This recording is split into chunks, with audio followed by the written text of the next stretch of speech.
श्रीयतिराजाय विवेकानन्दसूरये सच्चित्सुखस्वरूपाय स्वामिने तापहारिणे जननीं शारदां देवीं रामकृष्णं जगद्गुरुं पादपद्मे तयो श्रित्वा प्रणमामि मुहुर्मुहुः।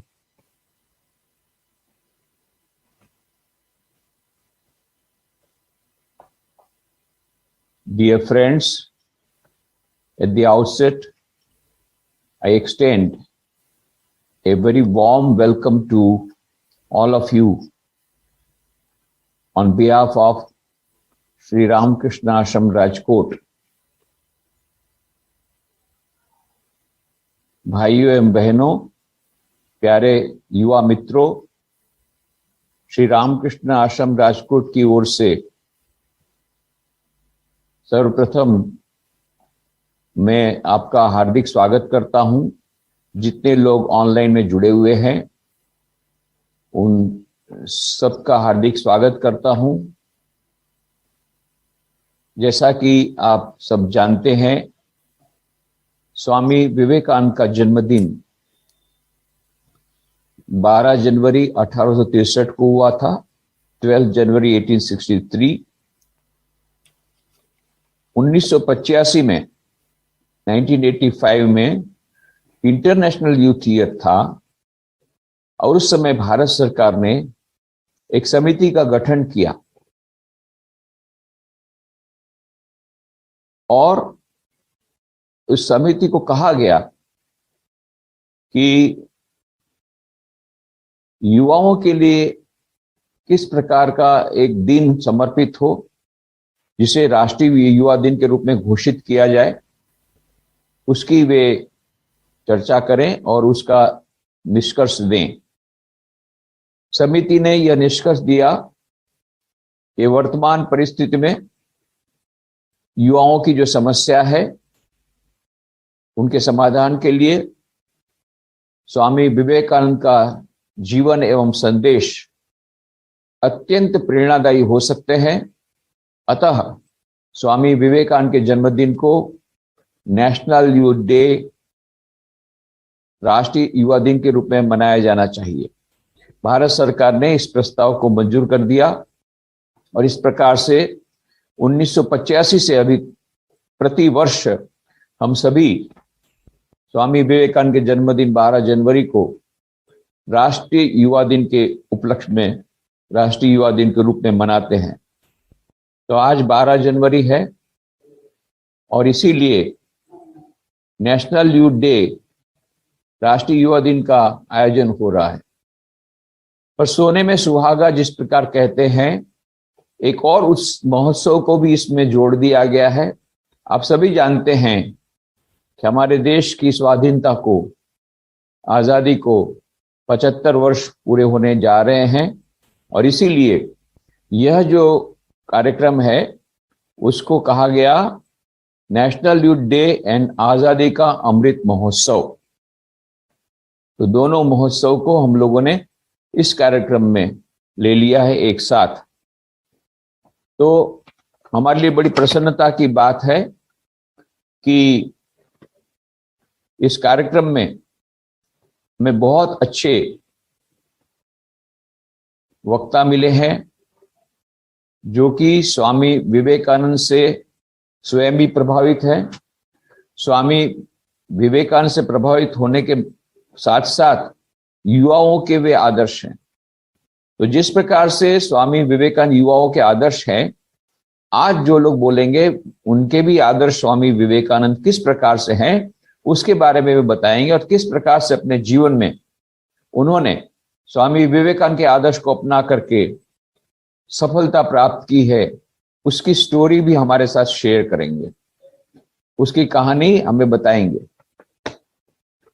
तो आज के इस वक्ताओं के रूप में हैं स्वामी बोधमयानंद जी, जो कि डायरेक्टर हैं Vivekananda institute of human excellence Hyderabad के, यूथ मोटिवेटर हैं और उनके कई कार्यक्रम होते रहते हैं युवाओं के लिए विशेष। वे बहुत ही ज्यादा मोटिवेटर हैं, काफी वे प्रेरक प्रवचन देते हैं युवाओं के बीच में, और इसलिए हमने उनको बुलाया है इस ऑनलाइन सेशन में। वे भी जुड़ेंगे और वे आप लोगों को संबोधन करेंगे। साथ में है उनका स्वामी बोधमयानंद जी का मैं हार्दिक स्वागत करता हूं। साथ में है स्वामी गुणेशानंद जी, जो कि सेक्रेटरी हैं Ramakrishna Vedanta centre, Lusaka, Zambia. एवं वे उतनी दूर से आए हैं यहाँ पर भारत में, तो हम लोगों ने सोचा कि उनके इस भारत की यात्रा का लाभ ले लें।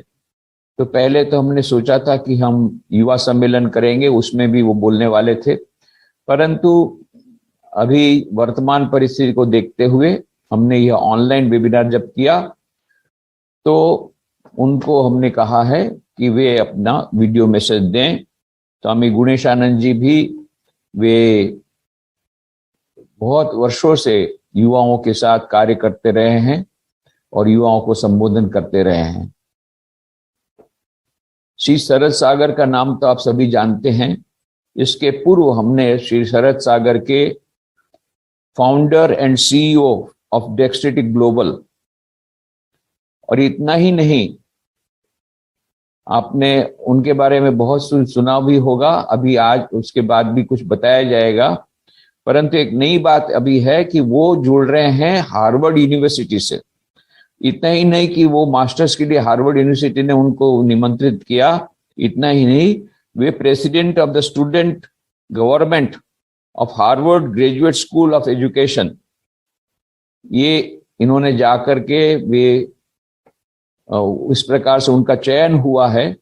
ये न केवल हमारे सबके लिए वरन भारतवर्ष के लिए भी गौरव का विषय है कि एक भारत का युवक इस प्रकार से वहां पर जाकर के प्रेसिडेंट के रूप में उसका चयन हो। इसके साथ साथ आज 3 अचीवर्स भी अपनी स्टोरी शेयर करेंगे, किस प्रकार से स्वामी विवेकानंद के संदेश को अपने जीवन में ला करके उन्होंने इतनी सारी सफलता प्राप्त की, जिसमें की है मिस साची सोनी, ये माउंटेनियर है और youngest woman from the country to reach Mount Elbrus. Mount Elbrus है यूरोप का सर्वोच्च शिखर, उसमें पहुंचने वाली यंगेस्ट वुमन है। और लिम्का रिकॉर्ड भी उन्होंने किया है, scaling the 10 highest peaks of Australia in the span of just 50 hours. 50 घंटों के भीतर में उन्होंने ऑस्ट्रेलिया के 10 पीक सर किए, वो जो कि एक लिम्का का रिकॉर्ड भी उन्होंने बनाया। और भी उनके बारे में बहुत सारी चीजें, उनका वीडियो भी दिखाया जाएगा, उनका इंट्रोडक्टरी वीडियो भी दिखाया जाएगा और उनका प्रवचन भी आप लोग सुनेंगे, और तब आपको पता पड़ेगा कि किस प्रकार से वे स्वामी विवेकानंद से प्रभावित हैं। और एक है miss Meera Erda, formula 4 racer and driver coach, first Indian female racer to win internationally in formula 4। ये बड़ौदा की है। तो मैं जब बड़ौदा में था तब आज से कई वर्षों पूर्व, लगभग 10 वर्षों पूर्व भी हमने उनका कार्यक्रम, उनका प्रवचन आयोजित किया था। तब तो बहुत ही छोटी उम्र की थी, आज भी छोटी उम्र ही है, पर उस समय तो बच्ची थी। बच्ची होने के बावजूद यंगेस्ट गर्ल जिसने मोटर रेस में भाग लिया, फीमेल होते हुए भी। और मोटर रेस जो है, मोटरिंग, ये it is dominated by male. ये एक ऐसा एक्सेप्शन केस है जहां पर फीमेल होते हुए भी उसने, और बच्ची छोटी उम्र होते हुए भी उसने इतना सारा अचीवमेंट किया, इतनी सारी सफलता प्राप्त की। तो वो भी स्वामी विवेकानंद के संदेश से कैसे प्रभावित हुई है और किस प्रकार से स्वामी जी के संदेश को लेकर के उसने सफलता प्राप्त की, वो स्टोरी हमको बताएगी। और है जिल बराठे, इनको प्रेसिडेंट नेशनल ब्रेवरी अवार्ड 2014 का मिला है, रिपब्लिक डे के दिन भारत के राष्ट्रपति जी से, किस प्रकार से वो अपनी स्टोरी सुनाएगी, किस प्रकार से उसने बस में, जब बस का एक्सीडेंट हो गया, कितने लोगों को उन्होंने जान से बचाया। तब को सी बहुत छोटी थी। ये हमारे रामकृष्ण मिशन विवेकानंद मेमोरियल बड़ौदा की वॉलंटियर है। तो ये सब की स्टोरी हमको सुनने मिलेगी। तो इन सभी वक्ताओं का मैं हार्दिक स्वागत करता हूं। आप लोगों का भी हार्दिक स्वागत करता हूं। स्वामी विवेकानंद युवाओं के आदर्श थे और मैं ऐसा समझता हूं कि स्वामी विवेकानंद को यदि हमारे युवा वर्ग आदर्श के रूप में चुनेंगे तो हमारी युवाओं की जितनी समस्याएं हैं वर्तमान में हैं, इन सभी समस्याओं का समाधान उनको मिल जाएगा और इन समस्याओं से जूझने की जो हिम्मत, उसका साहस, आत्मविश्वास, ये भी आ जाएगा। आत्मनिर्भर भारत की जब बात कर रहे हैं तो आज जब बेरोजगारी की बात है तो स्वामी विवेकानंद के संदेश से हमको पता लगेगा। स्वामी जी कहते थे बार बार, डिपेंड ऑन योरसेल्फ, अपने पैरों पे खड़े रहो। आत्मनिर्भरता का संदेश स्वामी विवेकानंद ने जो दिया था वो आज कितना महत्वपूर्ण है और इसीलिए आज का विषय ही रखा गया है Swami Vivekananda, the icon of modern youth. Swami Vivekananda was icon of the youth of the past, वो तो सब लोग जानते हैं। Is he also an icon of the modern youth? इसके बारे में सब चर्चा करेंगे। आज के युवा वर्ग के लिए भी स्वामी विवेकानंद एक आदर्श बन सकते हैं, उसकी बातें आज होगी। तो मैं कुछ बातें बताऊंगा। आजादी का जब महोत्सव चल रहा है, हमारा अमृत महोत्सव, इस प्रसंग पर कुछ बातें बताऊंगा।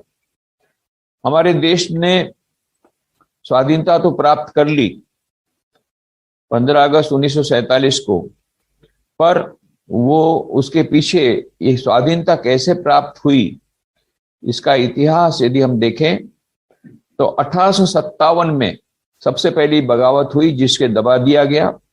उसके बाद में जो सबसे बड़ी बगावत हुई वो है 1905 में, जब बंग भंग आंदोलन अपनी चरम सीमा पर पहुंचा।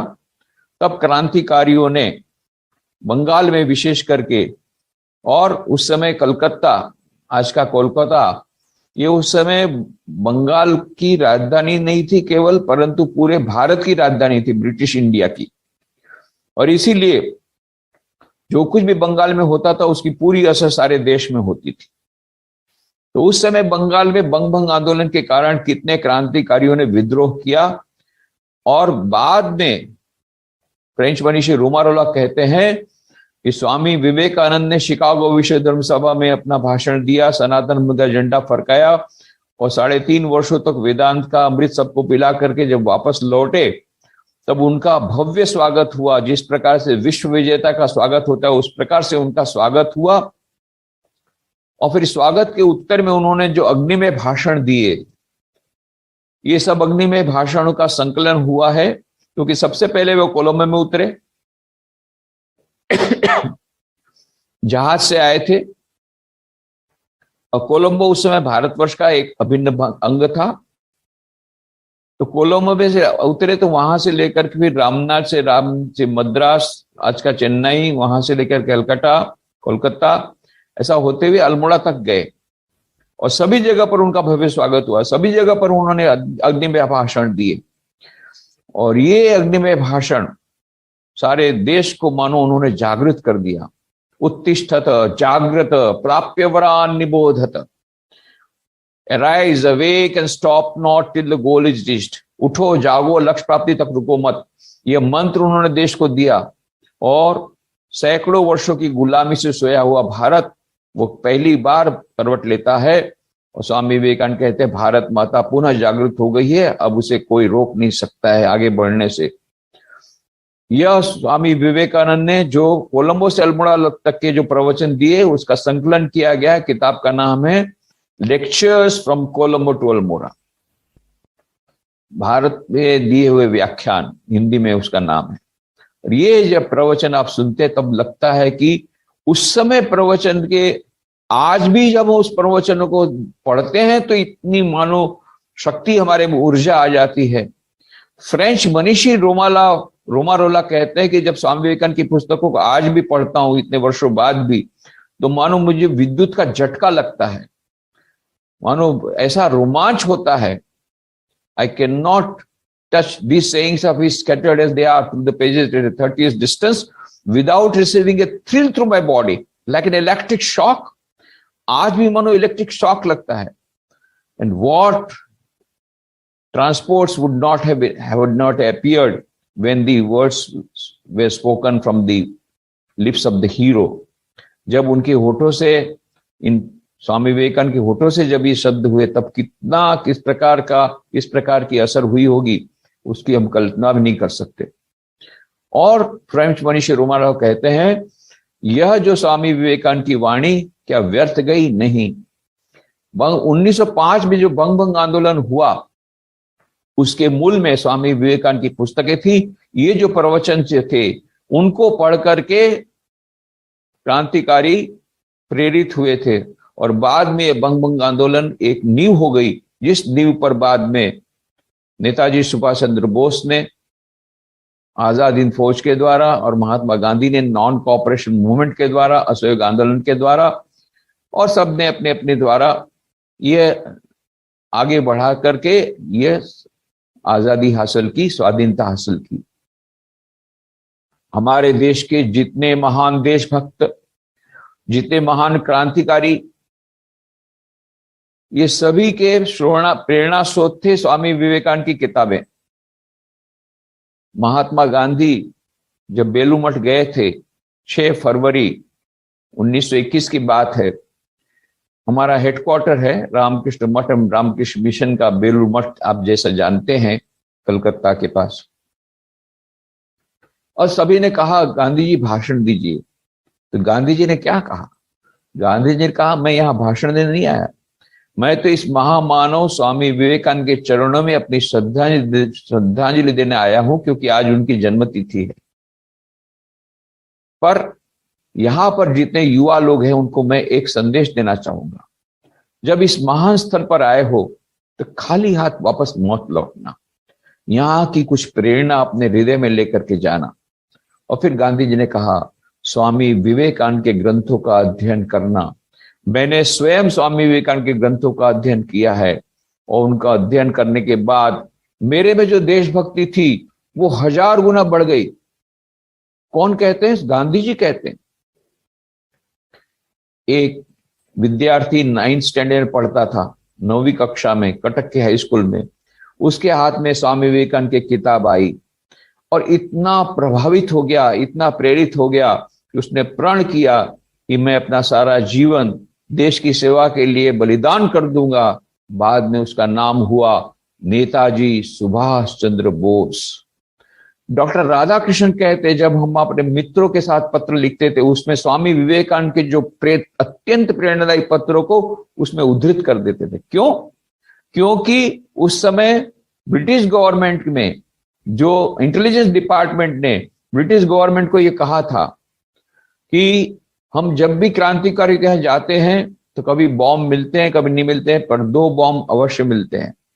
एक भगवत गीता की पुस्तक, दूसरा स्वामी विवेकानंद की पुस्तक। और इसलिए विशेष करके स्वामी विवेकानंद की पुस्तक बंगला में जो पत्रावली, उसको बैन कर देना चाहिए। ये बात इंटेलिजेंस डिपार्टमेंट ने जो कही थी ब्रिटिश गवर्नमेंट को, इसकी रिसर्च अभी होकर के सामने आई है। अभी धीरे धीरे इस पर रिसर्च हो रही है। What is the impact of the literature of Swami Vivekananda? What is the impact of Swami Vivekananda on the revolutionaries and the great personalities of the India of that time? ये सब के पर research अभी चल रही। पर इतना बताया है, इंटेलिजेंस डिपार्टमेंट ने साफ लिखा है कि यदि आप स्वामी विवेकानंद की किताबों पर प्रतिबंध नहीं लगाएंगे तो ये क्रांतिकारी और भी प्रेरित होते रहेंगे और आगे बढ़ते रहेंगे। तो आप सोच लीजिए कितनी शक्ति होगी उन किताबों में, उन शब्दों में। तो डॉक्टर राधाकृष्णन कहते हैं कि उस समय स्वामी विवेकानंद की किताबों का लेन देन करना मतलब इंटेलिजेंस डिपार्टमेंट को इनवाइट करना, निमंत्रित करना। इसलिए हम क्या करते थे, अपने पत्रों में स्वामी विवेकानंद के पत्रों को उद्धृत कर देते थे और इस प्रकार से स्वामी विवेकानंद के शब्दों का हम प्रचार प्रसार करते थे। पंडित जवाहरलाल नेहरू कहते हैं, मुझे नहीं मालूम आज के कितने युवा वर्ग स्वामी विवेकानंद की किताबें पढ़ते हैं। हमारे जमाने में शायद ही कोई ऐसा हो जो स्वामी विवेकानंद की किताबों से प्रभावित न हुआ हो। हमारे देश के जितने महान देशभक्त, महात्मा गांधी, डॉक्टर राधाकृष्णन, पंडित जवाहरलाल नेहरू, चक्रवर्ती राजगोपालाचार्य, श्री अरविंदो, नेताजी सुभाष चंद्र बोस, इन सब के प्रेरणा स्रोत थे स्वामी विवेकानंद की किताबें। तो आज जब आजादी का अमृत महोत्सव हो रहा है तो स्वामी विवेकानंद के उस समय के आदर्श थे, भारत के उस समय के भारतीय युवा कोई आदर्श थे स्वामी विवेकानंद। आज नेशनल यूथ डे जब हम मना रहे हैं तो आज का युवा वर्ग किस प्रकार से स्वामी विवेकानंद की वाणी से प्रबुद्ध हो सकता है, प्रेरित हो सकता है, किस प्रकार से जीवन की समस्याओं से जूझ सकता है और किस प्रकार से कुछ लोगों ने स्वामी विवेकानंद की वाणी को अपने जीवन में लाकर के कितनी सफलता हासिल की है, सफलता को प्राप्त किया है, इन सब की बातें आप सुनेंगे। तो मैं पुनः आप सबका रामकृष्ण आश्रम राजकोट की ओर से हार्दिक स्वागत करता हूं। धन्यवाद।